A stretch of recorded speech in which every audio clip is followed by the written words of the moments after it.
తండ్రి, కుమార, పరిశుద్ధాత్మ దేవునికి వందనాలు స్తోత్రాలు చెల్లించుకుంటూ దేవుడి దినమందు మనకిచ్చిన వాక్యము కొరింథీయులకు రాసిన 2వ పత్రిక 5వ అధ్యాయము 20వ వచనం 21వ వచనం చదువుకుందాం. మనం ఆయన యందు దేవుని నీతి అగునట్లు పాపమెరుగని ఆయనను మన కోసము పాపముగా చేసెను. దేవునితో సమాధాన పడుడని క్రీస్తు పక్షముగా మిమ్మును బతిమాలుకొనుచున్నాము. ఎందుకనగా మనం ఆయన యందు దేవుని నీతి అగునట్లు పాపమెరుగని ఆయనను మన కోసము పాపముగా చేసెను. దేవుడి వాక్యం ద్వారా మనల్ని దీవించును గాక.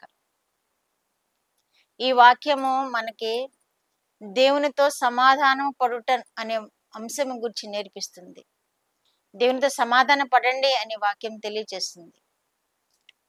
ఈ అపోస్తలుడైన పౌలు తెలియజేస్తున్నాడు, క్రీస్తు పక్షముగా మిమ్మల్ని బ్రతిమలాడుకుంటున్నాను. ఏమని అంటే దేవునితో సమాధాన పడుడి అని.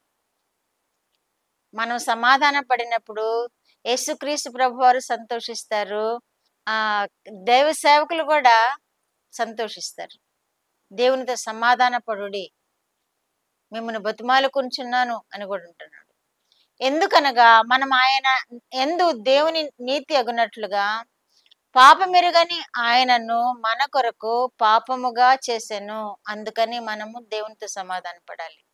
పాపమెరుగని మా దేవుడు మన కొరకు ఆ పాప భారం మోసుకొని సిలువలో మరణించిన విధానాన్ని బట్టి మనము ఆయన ఎరిగినప్పుడు, మనము ఆయన నీతిని కలిగినప్పుడు మనము దేవునితో సమాధాన పడిన వారముగా ఉంటాం.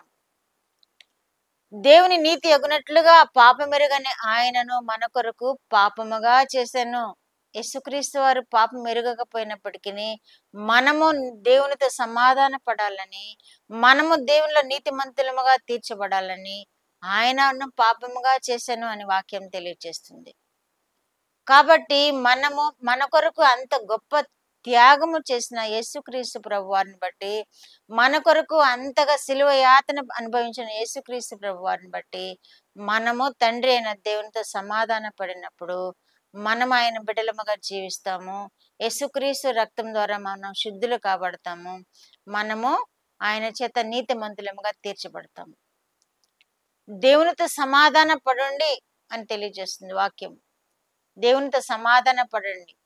ఎందుకని? యేసుక్రీస్తు ద్వారా మనము ఆయన బిడ్డలముగా తీర్చబడ్డాము కనుక ఆయనలో జీవించడం ఆయనకి ఇష్టమైన కార్యము.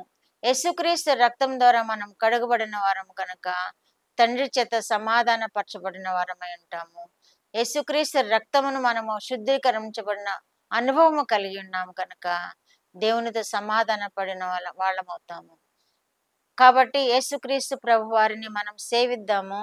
నా కొరకై మరణించిన యేసయ్య నీకు స్తోత్రములు అని ఆయనను స్తుతి చెల్లిద్దాము. యేసుక్రీస్తు ప్రభు వారు మనకి సమాధానకరముగా తండ్రికి సమాధాన పరుస్తాడు మనల్ని. దేవుడు తండ్రికి సమాధానం పరిచే వారినిగా మనల్ని సిద్ధపరుస్తాడు.